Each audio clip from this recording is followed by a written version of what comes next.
இல்லை.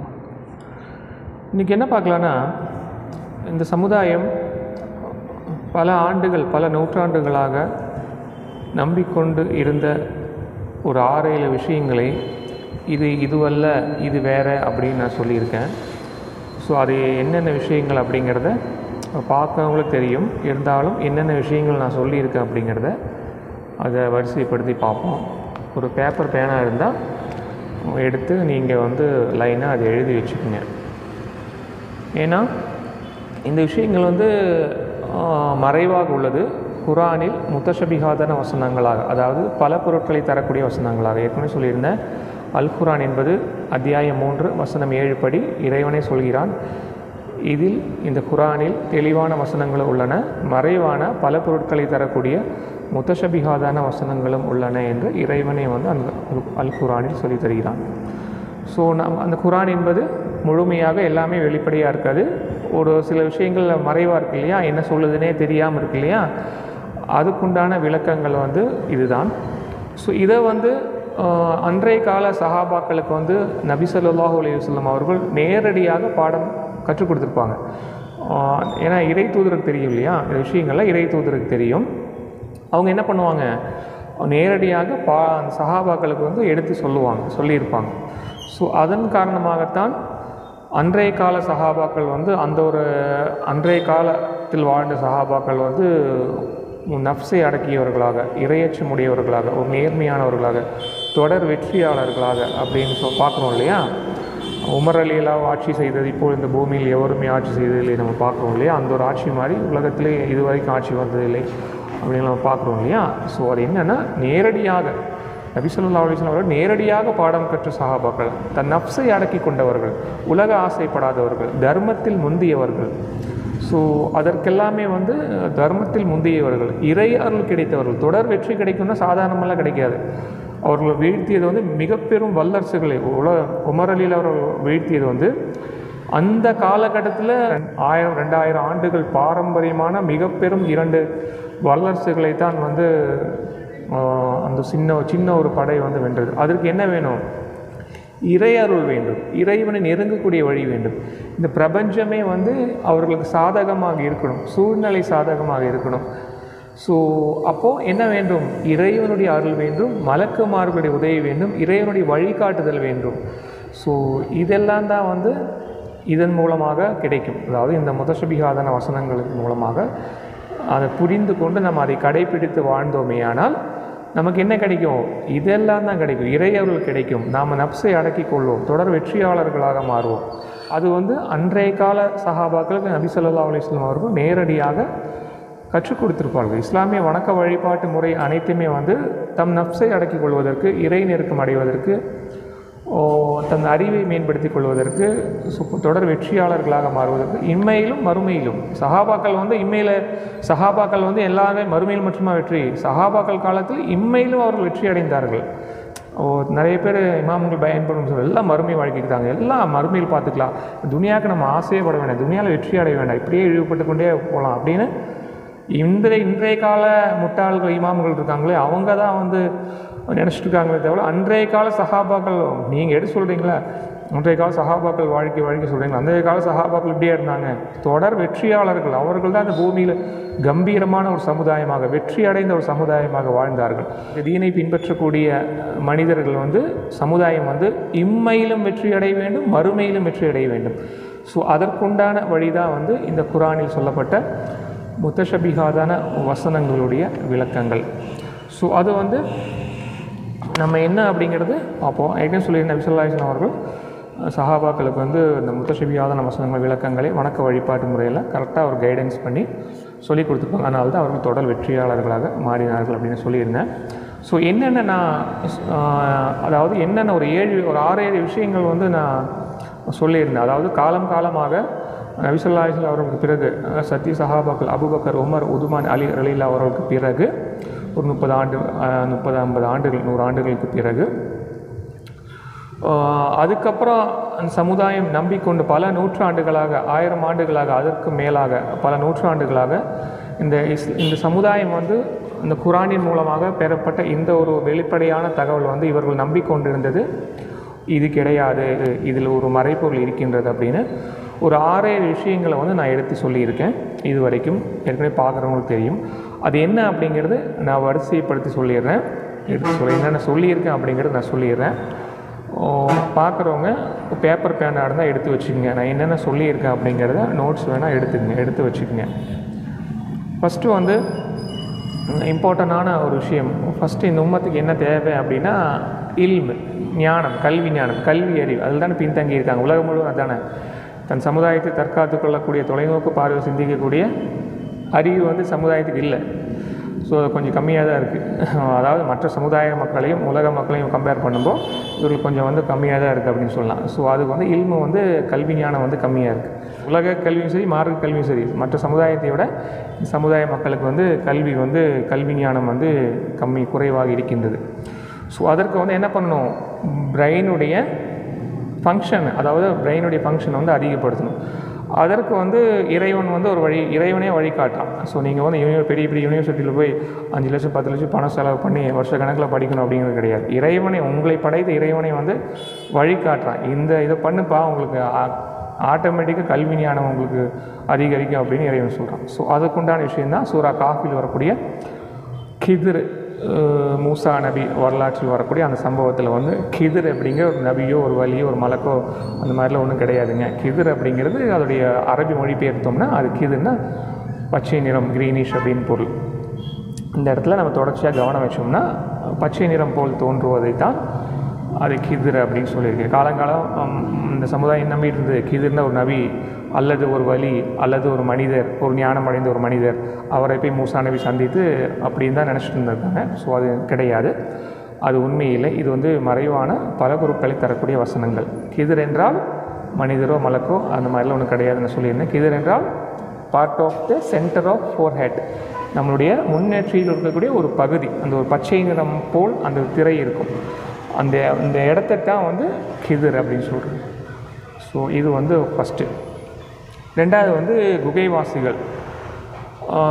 இது வந்து அதில் சொல்லியிருந்தேன். இதில் வந்து குரானில் ஆதாரம், குரானில் வந்து கிதிருங்கிற பேர் கிடையாது, கிதிர் ஒரு நபி கிடையாது, இறைவன் நபி என்று சொல்லவில்லை, அவர் வேதத்தை கொண்டு வரவில்லை, அவர் வாழ்ந்த சமுதாயம், அதில் எதுவுமே குரான்லேயே வந்து ஆதாரம் கிடையாது. ஒரு ஞானம் தரப்பட்ட ஒரு அடியாரை மூசா நபி சந்தித்தார் அப்படிங்கிற மறைவான வசனங்களாக தான் இருக்குது. ஸோ இது வந்து அடிப்படையில் வந்து ஆதாரம் எல்லாம் ஒன்றும் கிடையாது. இன்னும் வந்து குகைவாசிகள் வரலாறு இருக்கு இல்லையா. காலங்காலமாக இந்த சமுதாயம் வந்து குகைவாசிகள் வந்து ஒரு 6-7 இளைஞர்கள் தீய ஆட்சியாளனுடைய தீங்கில் தப்பிப்பதற்காக குகையில் போய் தூங்கிட்டாங்க அப்படின்னு சமுதாயம் நம்பிட்டு இருந்தது பல நூற்றாண்டுகளாக. ஆனால் அது உண்மை கிடையாது. அப்படியா போய் யாரும் தூங்கிறவெல்லாம் இல்லை. குகைவாசிகள் வரலாறு என்பது 6 ஆதார சக்கரங்களை குறிக்கும். நம்ம உடம்புல 6 ஆதார சக்கரங்கள் இருக்கும். அதோட டீட்டெயிலான வீடியோ வந்து நான் போட்டிருக்கேன். அது நான் டீட்டெயிலாக சொல்லியிருக்கேன் என்னென்ன அப்படிங்கிறது. அதே வந்து இது புரியாதவங்க அந்த வீடியோ முழுசாக பாருங்கள், ஓகேங்களா. ஸோ அதுக்கு வந்து ஆதாரம் இல்லை. குரானில் வந்து 6 இளைஞர்கள் குகையில் போய் தூங்கிட்டாங்க அப்படின்னு அந்த வரலாறு அப்படிங்கிறது மறைப்பொருள் அப்படிங்கிறது 6 ஆதார சக்கரங்களை குறிக்கும். இறைவன் வந்து எத்தனை ஆண்டுகள் தூங்கியிருக்காங்க அப்படிங்கிறத பதில் சொல்லவில்லை, எத்தனை பேர் தூங்கியிருக்காங்க அப்படிங்கிறதுக்கும் பதில் சொல்லவில்லை. இன்றைக்கு ஒரு குகையை கண்டுபிடிச்சி ஜியாரத்தை பண்ணிகிட்ருக்காங்க. இவர்களாக இன்றைய காலகட்டத்தில், நபியோடைய காலத்தில் சஹாபாக்கள் காலத்தில் யாரும் போய் ஜியாரத்து பண்ணல. இன்றைய காலகட்டம் இந்த ஒரு 50 ஆண்டு 100 ஆண்டுகளுக்கு முன்னாடி தான் குகையில் போய் இந்த குகை தான் அப்படின்னு இவங்களாக கண்டுபிடிச்சி சும்மா போயிட்டு வந்துட்டுருக்காங்க, ஜியாரத்து பண்ணுற மாதிரி போய் தொட்டு முத்திட்டு இருக்காங்க. ஸோ இதுவும் வந்து அடிப்படையில் இந்த குகையில் தான் தூங்கினாங்க அப்படிங்கிறது 100% கன்ஃபர்மேஷன் கிடையாது. இது ஒரு மறைப்பொருளான விஷயங்கள். இதுக்குண்டான வீடியோவும் நான் யூடியூப்பில் என்னுடைய சேனல்லே வந்து குகைவாசிகள் வரலாறு என்ன சொல்லுது அப்படிங்கிறத அது வந்து 6 ஆதார சக்கரங்கள் குறிக்கும். ஒரு ஆதார சக்கரத்தின் மூலம் நம்ம உலக ஆசைப்படுவோம். நஃப்ஸை அடக்கக்கூடிய வழியைத்தான் அந்த குகைவாசிகள் வரலாறு குறிக்கின்றது அப்படின்னு சொல்லியிருந்தேன். அதை நம்ம சரியான முறையில் நம்மளுடைய தஸ்பீயை நம்ம ஓதணும் அப்படின்னா அந்த ஆசைகள் எல்லாம் ஒரு இடத்துல போய் ஒதுங்கிக்கும். ஸோ நான் பண்ணுவோம், நான் உலக ஆசைப்பட மாட்டேன். ஸோ இதுதான் வந்து குகைவாசிகள் வரலாறு குறிக்கும். ஸோ இன்னொன்று வந்து ஆடு மேய்க்கும் பெண்கள் இருக்கு இல்லையா, மூசா நபி வரலாற்றிலே வரும்.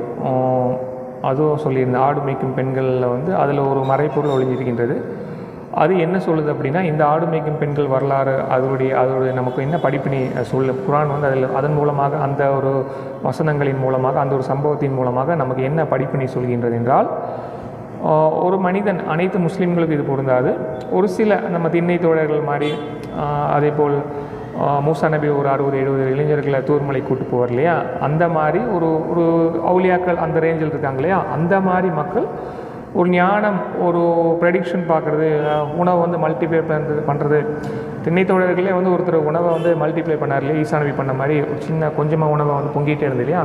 ஸோ அந்த மாதிரியான அற்புதங்களுக்கு வந்து பண்ணணும் அப்படின்னா அதுக்கு என்ன, அதுக்கு வந்து ஒரு அவுலியா ரேஞ்ச், ஒரு அவுலியா லெவல் வரணும், ஒரு நல்லடியாராக ஆகணும், ஒரு இறையருள், அதிகமான இறையருள் கிடைத்த ஒரு மனிதராக ஆகணும் அப்படின்னா அதற்கு வந்து நாம் சுக்லத்தை கட்டணும். அதாவது விந்தை வந்து வெளியேற்றாமல், பெண்களோடு சேராமல், சுக்லத்தை ஒரு 8-10 ஆண்டுகள் கட்டி நம்ம தனிமைப்படுத்தி கொண்டு வாழ்ந்தோம் அப்படின்னா, இது வந்து இந்த பயிற்சிகள்லாம் செய்து வாழ்ந்தோம் அப்படின்னா, இறை நம்பிக்கையோடு வாழ்ந்தோம்னா அது வந்து நடக்கும். ஒரு அவுலியா அப்படிங்கிற ஒரு அந்தஸ்தை ஒரு மனிதனால் அடைய முடியும். ஸோ அதுதான் வந்து மூசா நபி ஆடு மேய்க்கும் பெண்கள் வரலாற்றில் சொல்லப்பட்டு, அதோடைய வீடியோ நான் டீட்டெயிலாக போட்டிருக்கேன். 8-10 ஆண்டுகள் வரை பணிவிடை செய்தால்தான் நான் அந்த பெண்களை திருமணம் செய்து வைப்பேன் அப்படின்னு அவர் அந்த பெண்களுடைய தந்தை சொல்லுவார். அது நான் டீட்டெயிலாக சொல்லியிருந்தேன். இன்னொன்று, இது வந்து 3. இன்னொன்று 4வது, கடல் பிளந்தது. மூசா நபி அவர்கள் ஒரு வரலாற்றில் கடல் பிளந்து அந்த சமுதாயத்தை காப்பாற்றினார் ஃபிரௌனிடம் இருந்து அப்படிங்கிற அந்த வரலாறு வந்து உண்மையாக நடந்த நிகழ்வு கிடையாது. உண்மையாக நடந்த ஃபிரௌனிடம் இருந்து மூசா அலைஹிஸ்ஸலாம் அவர்கள் அந்த சமுதாயத்தை காப்பாற்றினார்கள். அது எப்படி காப்பாற்றினார்கள்? சுழுமுனை பிளந்து அவர்களுக்கு ஒளி ஏற்பட்டது. ஸோ அதுதான் நான் டீட்டெயிலாக சொல்லியிருந்தேன்.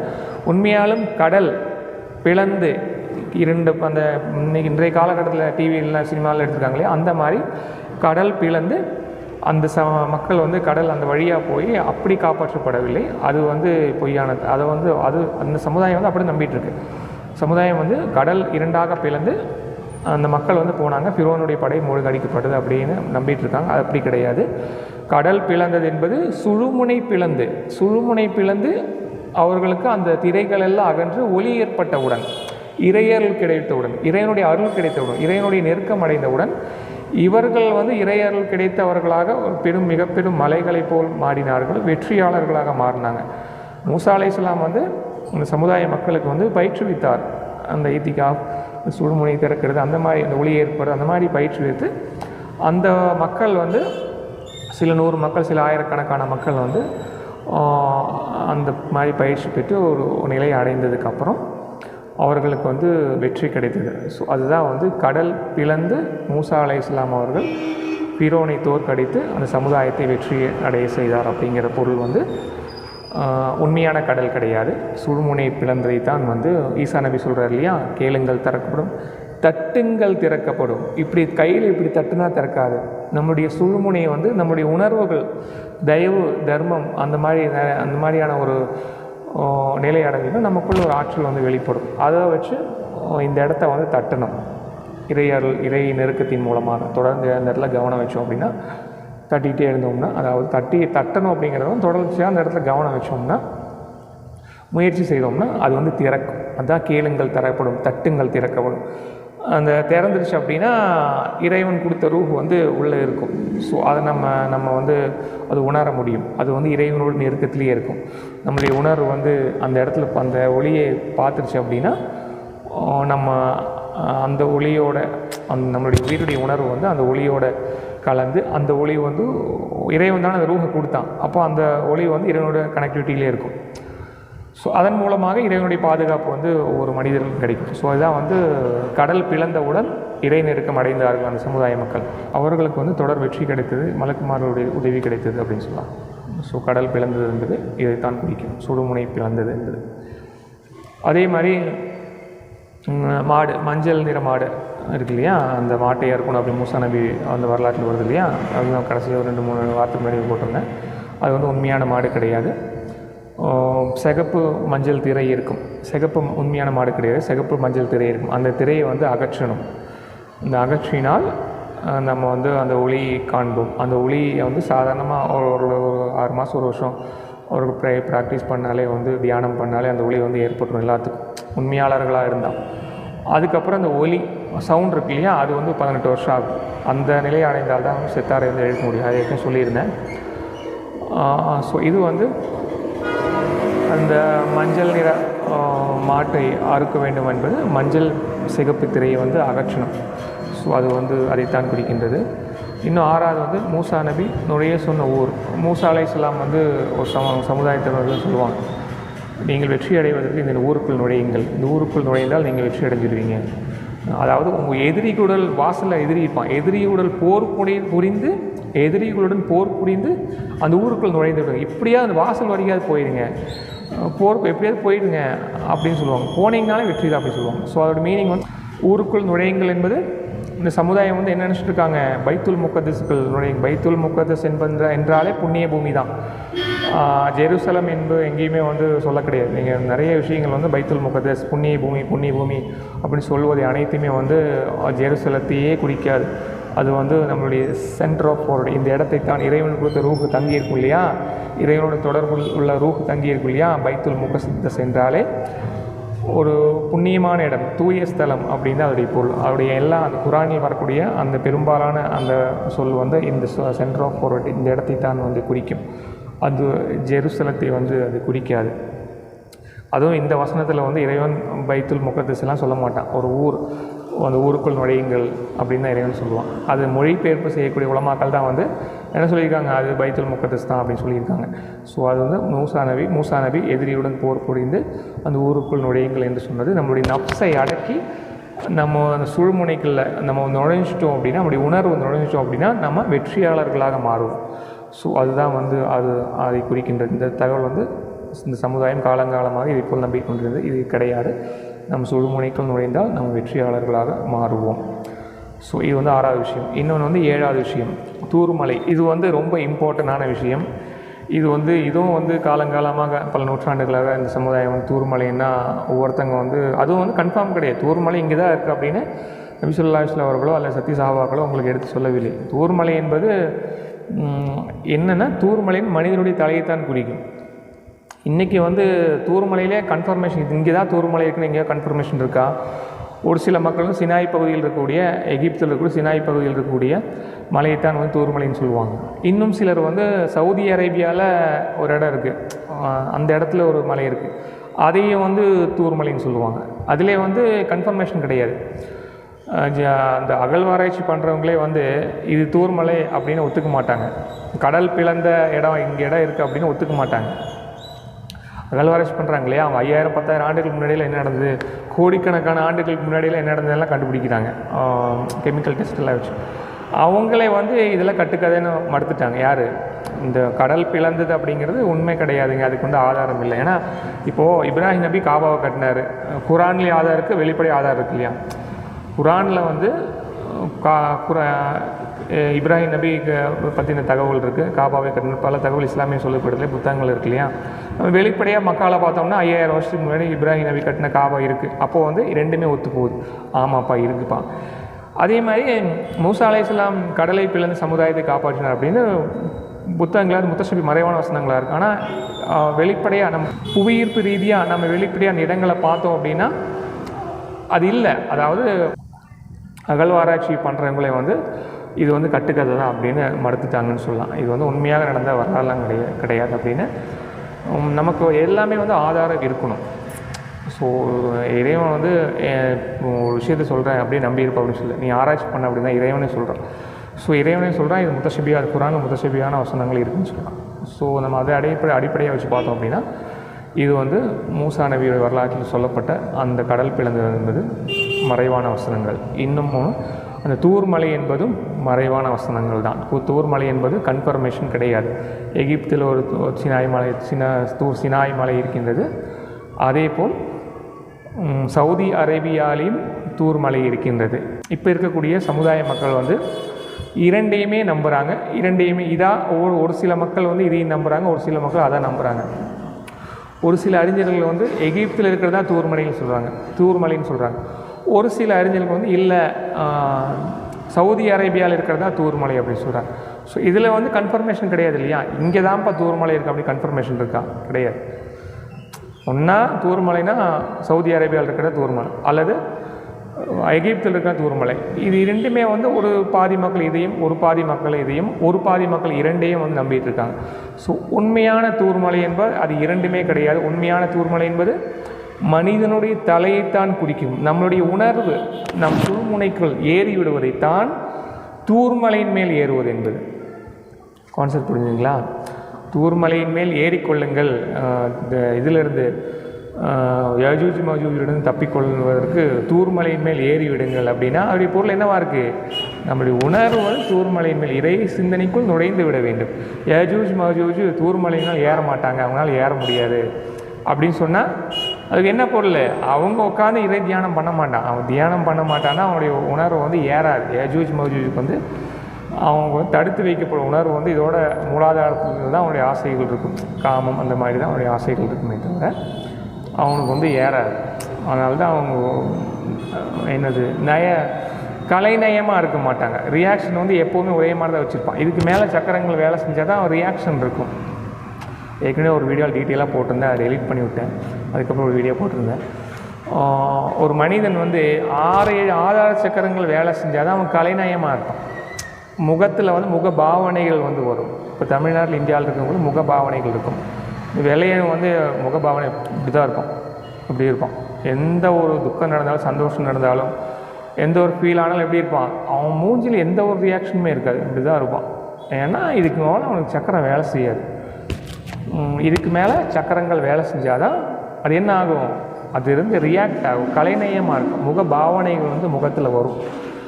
ஸோ யஜூஜ் மௌஜூஜ் வேணால் யஜூஜ் மௌஜூஜோட வீடியோ ஒன்று எடுத்து வெள்ளையர்களை வச்சு ஆய்வு பண்ணி பாருங்களேன். இப்படி தான் இருக்கும், இப்படி தான் இருப்பானே தவிர அவன் ஃபேஸில் வந்து எந்த ஒரு ரியாக்ஷன் ஹாலிவுட் படங்கள்லாம் பார்த்துருப்பீங்க, ரியாலிட்டி யூடியூப்பில் அடிச்சு பாருங்கள், அவன் ஃபேஸில் வந்து ரியாக்ஷனில் இருக்காது. தமிழர்கள் அதாவது இங்கே இருக்கக்கூடிய மிடில் ஈஸ்ட் மற்றும் இந்த பக்கம் ஆசியாவில் இருக்கக்கூடிய மக்களுடைய இதை பாருங்களேன். அதே மாதிரி சைனாவில் இருக்கக்கூடியவங்களுக்கு ரியாக்ஷன் இருக்குது, சைனா ஜப்பானில் இருக்கக்கூடியவங்களுக்கு ரியாக்ஷன் இருக்காது. அது வந்து யஜூஜ் மௌஜூஜ், அவன் யஜூஜ் மௌஜூஜ் அப்படின்னு நினைக்கிறேன். ஸோ அதுதான் உண்மையாக இருக்க முடியும். எவன் ஃபேஸில் ரியாக்ஷன் இல்லையோ அவன் தான் யஜூஜ் மௌஜூஜ். ஏன்னா அவனுக்கு இதுக்கு மேலே வேலை செய்யாது. 6 சக்கரங்கள் வேலை செஞ்சால் தான் அவன் 7வது சக்கரத்தை அடைய முடியும். இறைவனோடு தொடர்பு இருக்கும், இறை சிந்தனைக்குள் அவனுடைய உணர்வு நுழையும். அப்போ தான் நபிமார்கள் வருவாங்க. 6 ஆதார சக்கரங்களை கடந்து 7வது ஆதார சக்கரங்கள் வேலை செஞ்சால் தான் அதன் மூலமாக தொடர்பு இறைவனை, அதன் மூலமாகத்தான் ஒரு நபி வந்து இறைவனை தொடர்பு கொள்வார். அது நான் ஏற்கனவே சொல்லியிருந்தேன். இந்த யஜூஜ் மௌஜூஜில் வந்து நபிமார்கள் வரமாட்டாங்க. நபிமார்கள் வந்து மிடில் ஈஸ்ட்டில் வருவாங்க, ஆசியா இந்தியா அந்த மாதிரி பகுதியெலாம் ஆயிரக்கணக்கான நபிமார்கள் லட்சக்கணக்கான பேர் வந்திருக்காங்க. வெள்ளையர்களில் வந்து நபிமார்கள் வரமாட்டாங்க. ஏன்னா இதுக்கு மேலே அவனுக்கு வேலை செய்யும்.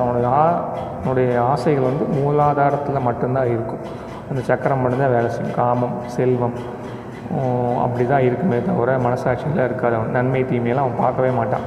அதனால தான் வந்து முஸ்லீம்களை பார்த்து சொல்கிறான் இல்லையா, நம்ம அடியா ஒருத்தருக்கான், அவனே நான் தான் படைத்தேன், நீ சரியா இல்லைன்னு வச்சுக்கோ, உன்னை யஜூஜ் மௌஜூஜ் வச்சு சாட்டி விட்டுரும் அப்படிங்கிற குரான் சொல்கிறான் இல்லையா. ஸோ ஏன்னா அவனுக்கு இது வேலை செய்யாது. வேலை செஞ்சால் தானே மனசாட்சி இருக்கும். இப்போ யஜூஜ் மௌஜூஜ் இருக்கு, அவனுக்கு தான் மனசாட்சி இருக்கா? மனசாட்சி இருக்கா? அமெரிக்காவில் எவ்வளோ கற்பொலை, எவ்வளோ கொலைகள், எவ்வளோ எத்தனையோ போர்கள் இப்படியெல்லாம் நடத்திட்டு போகிறான். இப்போது கீழே யார் இருக்கா என்ன இருக்கா பயங்கரமான ஆயுதங்கள் எல்லாம் கண்டுபிடிச்சி அவன் நல்லவனா கெட்டவனா, அவன் உண்மையாக தப்பு செஞ்சானா எதுவுமே பார்க்காம பாம்பு போட்டு போயிடறான் இல்லையா. ஏன்னா வேலை செய்யலை. வேலை செஞ்சால் தானே அவனுக்கு மனசாட்சி இருக்குது. ஏன்னா சொல்கிறான் இல்லையா, நம்ம அடியாரோட இருக்கான், அவனை வந்து சாட்டி விட்டுருவேன், அவன் மனசாட்சி இல்லாத பையன் அப்படின்ற குரானில் சொல்கிறான் இல்லையா. ஸோ அதுதான் வந்து அதே மாதிரி என்ன சொல்கிறான், யஜூஜ் மௌஜூஜோடு நீங்கள் போரிட சக்தி பெற மாட்டீர்கள், தூர்மலையின் மேல் ஏறிவிடுங்கள். ஏன் தூர்மலையின் மேல் ஏறிவிடுங்க? யஜூஜ் மௌஜூஜ் நீங்கள் நினைக்கிற மாதிரி தூர்மலை மேலே நீங்கள் ஏறி உட்காந்துட்டீங்க. இப்போ சினாய் மதியில் இருக்கிற அது எகிப்தில் இருக்கிற தூர்மலை மேலே ஏறி உட்காந்துட்டீங்க. ஒரு 1000 பேர் ஏறி உட்காந்துட்டீங்க. யஜூஜ் மௌஜூஜ் அது மேலே ஏறி வரமாட்டாங்க. வருவான்ல, உங்களை விட சூப்பராக மலை ஏறுவான். ஏன்னா எவரெஸ்ட் மலையெல்லாம் அவன் போட்ட குட்டிகளே வந்து ஏறிடுறாங்க. 8 வயசு 10 வயசு குட்டிகளே வந்து ஏறிடுறாங்க. ஸோ அவன் எந்த மலையின் மேல் ஏற மாட்டானா, இந்த மலையின் மேல், அதாவது இந்த இறை சிந்தனைக்குள் தான் அவன் நுழைய மாட்டான். கான்செப்ட் புரிஞ்சுங்க. இந்த 6 ஆதார சக்கரங்கள் வேலை செஞ்சு அவன் இந்த இடத்துல தான் வரமாட்டான். அவன் அந்த மலையின் மேல் அந்த மலையின் மேல் தான் அவன் ஏற மாட்டான். ஆனால் சாதாரண மக்கள் வந்து அந்த மலையின் மேல் ஏறி இறைவனுடைய பாதுகாப்பில் புகுந்துட்டாங்க அப்படின்னா, இறைவனுடைய பாதுகாப்பில் உள்ள மனிதர்களை வந்து யாஜூஜ் மௌஜூஜால் ஒன்றும் செய்ய முடியாது. ஸோ ஏன்னா இறைவன் வந்து பாதுகாத்துடும் மூமியான மக்களை வந்து, நல்ல மக்களை வந்து, நல்லடியார்களை, இறை நம்பிக்கையாளர்களை இறைவன் வந்து பாதுகாத்துடும். ஸோ அதுதான் வந்து யாஜூஜ் மௌஜூஜுடன் தப்பிக்க தூர் மலையின் மேல் ஏறிவிடுங்கள் அப்படின்னு இறைவன் சொல்லும். ஸோ அது வந்து தூர் மலை என்பது மனிதனுடைய தலையைத்தான் குறிக்கும். ஸோ இதை வந்து என்ன பண்ணணும், நீங்கள் இந்த ஒரு 6-7 விஷயங்களை வந்து சொல்லியிருக்கேன். இதோட நோட்ஸ் எடுத்து சொல்லுங்கள் மக்களுக்கு வந்து, நிறைய மக்களுக்கு வந்து எடுத்து சொல்லுங்கள். நல்ல மக்கள், முஸ்லீம் அல்லாதோர் அப்படியெல்லாம் நீங்கள் பார்க்க வேண்டிய நல்ல பண்புள்ள, நல்ல நன்மையை நினைக்கக்கூடிய, நன்மை தீமை பிரித்தறியக்கூடிய நல்ல மக்களுக்கு வந்து நீங்கள் எடுத்து சொன்னீங்கன்னா அவங்க வந்து இறைவனுடைய பாதுகாப்பில் வந்து இருப்பாங்க. இறையொருள் கிடைக்கும், சமுதாயம் வந்து ஒரு சீர்திருத்த மேன்மை என்பது கிடைக்கும். வாய்ப்பு இருக்கிறவங்க வந்து பிரச்சாரம் பண்ணும். இப்போ வந்து இந்த விஷயங்கள்லாம் வந்து உங்களுக்கு தெரிஞ்சிச்சு அப்படின்னா நீங்கள் முதல்ல இதை வந்து கடைப்பிடித்து வாழ்ந்து உங்களுக்கே உங்கள் வாழ்க்கையில் உடல் மாற்றங்கள் ஏற்படும், உங்களுடைய அறிவில் மாற்றங்கள் ஏற்படும், உங்களுடைய எல்லாத்துலேயும் வந்து மாற்றம் சிந்தனையில் வந்து மாற்றம் ஏற்படும். மேம்போக்காக வந்து சிந்திக்க ஆரம்பிப்பீங்க. ஸோ அதற்கப்புறம் வந்து நீங்கள் என்ன பண்ணணும், உலகத்துக்கு வந்து துனியா ஆசைப்பட மாட்டீங்க பெருசாக. ஸோ அந்த மாதிரியான ஒரு மனநிலை ஏற்படும். ஸோ அதுக்கப்புறம் வந்து நீங்கள் 4 பேர்கிட்ட சொல்லணும். ஸோ இது வந்து சமுதாயம் வந்து மேன்மையடையும். இந்த வழியை கடைப்பிடிச்சா இந்த கடைப்பிடிக்கக்கூடிய சமுதாயம் வந்து மேன்மையடையும். இப்போ நானே என்னோடய சேனலே ஆயிரக்கணக்கான வியூ போனோம். மதினா தமிழ் இந்த கைடன்ஸ் அந்த சேனல்லாம் வந்து ஆயிரக்கணக்கான வியூஸ் போச்சு. இல்லை சில ஒரு சப்ஸ்கிரைபர் எடிட்டே இருந்தாலும் டெலிட் பண்ணிட்டேன். ஏன்னா அதிகமாக போகுது அதிகமாக வியூஸ் போச்சுன்னா அது செட் ஆகாது. அதிகமாக வியூஸ் போகுது, ஆனால் என்ன டெலிட் பண்ணிட்டேன். ஸோ என்னுடைய விருப்பம் என்ன அப்படின்னா, நல்ல மக்கள் மூலியமாக ஒவ்வொரு மக்களுக்கு சென்றடையணும். ஸோ என் மூலமாகவே எல்லாத்துக்கும் போய் சேராமல் நீங்கள் கேட்டு, நீங்கள் பயிற்சி பண்ணி, நீங்கள் கேட்டு, நீங்கள் பயனடைந்து உங்கள் மூலமாக அந்த சமுதாயத்துக்கு வந்து இந்த விஷயங்கள் வந்து போய் சேரணும். எல்லாத்துக்கும் வந்து அதுதான் வந்து நன்மையானதாக இருக்கும். கேட்குறவங்க, நீங்கள் வாய்ப்பு இருக்கிறவங்க, பிரச்சாரம் பண்ண வாய்ப்பு இருக்கிறவங்க இது வந்து சொல்லணும். சொன்னால் சமுதாயம் உடனே கேட்க மாட்டாங்க. ஏன்னா காலங்காலமாக வந்து பழகிட்டாங்க. காலங்காலமாக வந்து இதான் அப்படின்னு பழகிட்டாங்க. ஸோ இது வந்து மிகப்பெரும் உலமாக்கள் எல்லாம் எடுத்து பிரச்சாரம் பண்ணுவாங்கன்னா பண்ண மாட்டாங்க. ஏன்னா அவங்களுக்கு சமுதாய அக்கறை இருக்கா அப்படிங்கிறது அது அவங்களுக்கும் இறைவனுக்கும் உண்டான விஷயம். ஸோ அவங்கள வந்து என்னென்னா, இப்படி ஒரு கல்வி ஒரு சிலபஸ் எப்படி அமைக்கிறாங்கன்னா, இப்போ நிறையா மதரசாலங்கள்லாம் நிறைய பேர் வருவாங்க. அரபி கல்லூரியில் படிக்கிறவங்கலாம் வந்து கலெக்ஷனுக்கு வருவாங்க. கேரளாலாம் வருவாங்க. அவங்களுக்கு நிறைய பேசியிருக்கேன். இத்தனைக்கு டிகிரி படிக்கிற பசங்க குரானில் வந்து டிகிரி அந்த மாதிரி என்ன ஒரு சிலபஸ்லாம் இருக்க மாட்டேங்குதா கேரளாலெலாம். ஸோ அவங்கள்ட்டெல்லாம் நாலேஜே இருக்க மாட்டேங்குது. அவங்களுக்கெல்லாம் என்னென்னா, இந்த நண்பன் படம் பார்த்தீங்க இல்லையா, நண்பன் படம் பார்த்துருப்பீங்கன்னு நினைக்கிறேன். நான் ஒரு 10-12 வருஷத்துக்கு 5 வருஷத்துக்கு முன்னாடி பார்த்தது.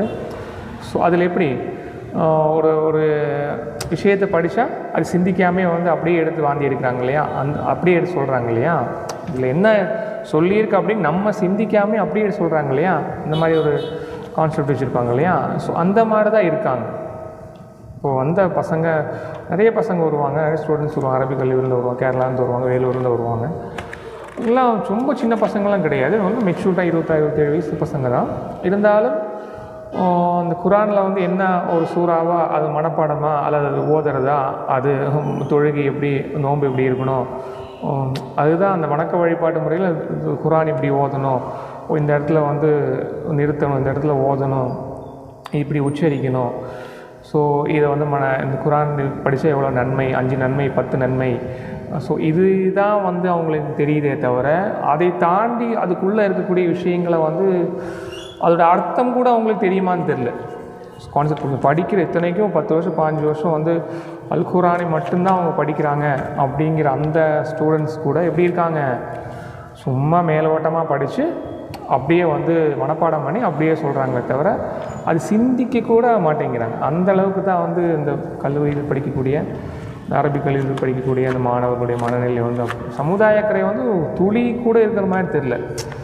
ஒரு இறை தூதர் வந்து நபி ஸல்லல்லாஹு அலைஹி வஸல்லம் இறை தூதர், அவருடைய வாழ்க்கை வரலாறை படித்தாங்கன்னா நபி ஸல்லல்லாஹு அலைஹி வஸல்லம் சீர்திருத்தம் செய்தார்கள். நபி ஸல்லல்லாஹு அலைஹி வஸல்லம் காலத்தில் எல்லாமே வந்து அவங்க நினப்பு என்னவாக இருக்குன்னா, இப்போது அவங்க மாணவர்களோட நினப்பு மட்டும் இல்லை, சமுதாயத்தோட நினப்பு என்னவாக இருக்குன்னா, வந்து நபியுடைய காலத்துலேங்க, இந்த நபியுடைய காலத்தில் வந்து நபி பட்டம் கிடைத்தவுடன் எல்லாருமே வந்து அன்றைய காலத்தில் வாழ்ந்த மக்கள் எல்லாம் வந்து அப்படியே புனிதர்களாக இருந்தாங்க.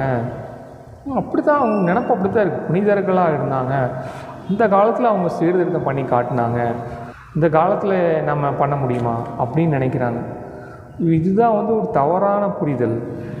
இன்றைக்கி என்ன நம்ம வாழக்கூடிய பகுதியில் இன்றைக்கி என்ன நிலைமையோ அதை விட 4 மடங்கு நிலைமை வந்து நபி ஸல்லல்லாஹு அலைஹி வஸல்லம் அவருக்கு நபி பட்டம் கிடைத்த அந்த காலகட்டத்தில் இருந்தது. மது அருந்தக்கூடியவர்கள், யார் வீட்டில் பழமையான மது இருக்கோ அவங்க தான் மிக பெரும் செல்வந்தர்கள். விபச்சாரம், எவ்வளோ அநியாயமான விபச்சாரங்கள், மது, அநியாயங்கள் இங்கே நடக்கிறத 4 மடங்கு அங்கே இருந்தது. அந்த சமுதாயத்தையே வந்து சீர்திருத்திட்டாங்க.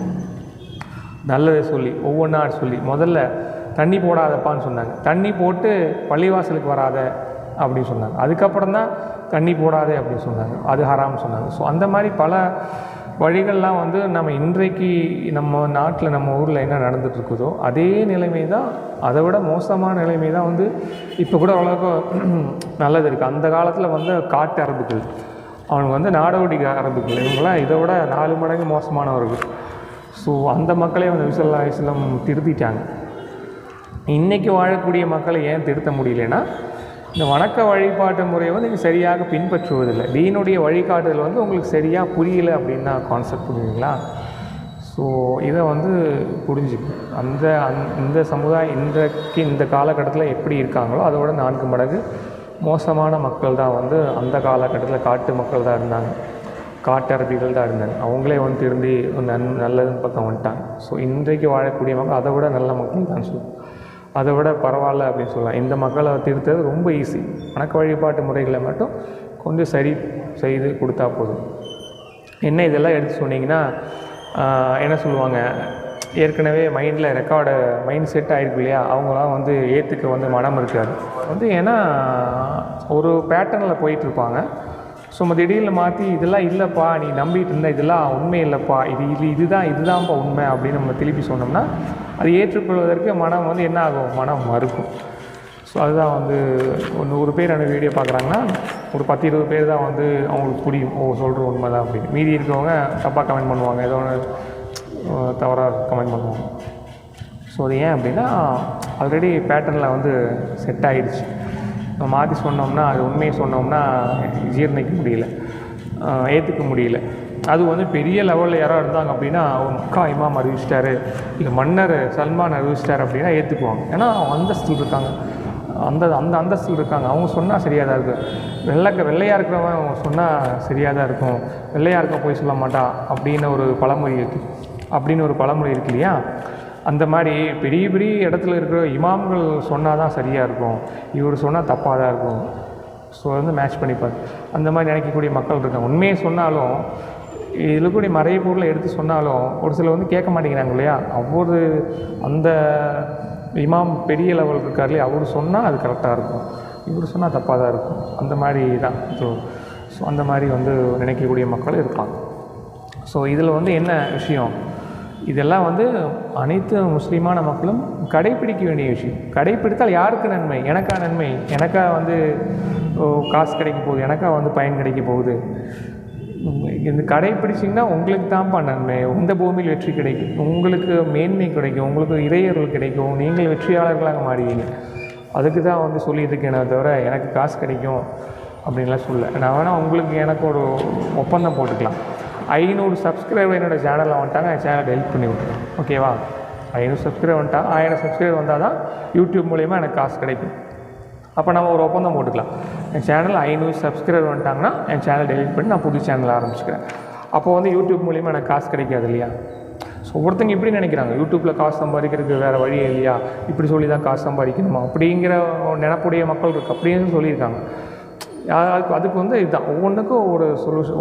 அதுக்கு வந்து அந்த மாதிரி நினைக்கக்கூடிய மக்களுக்கு வந்து இந்த ஒரு ஒப்பந்தம் வேணால் வச்சுக்கலாம். 500 சப்ஸ்கிரைபர் வந்துட்டாங்கன்னா என் சேனலில் நான் டெலிட் பண்ணிடுவேன். ஓகேங்களா?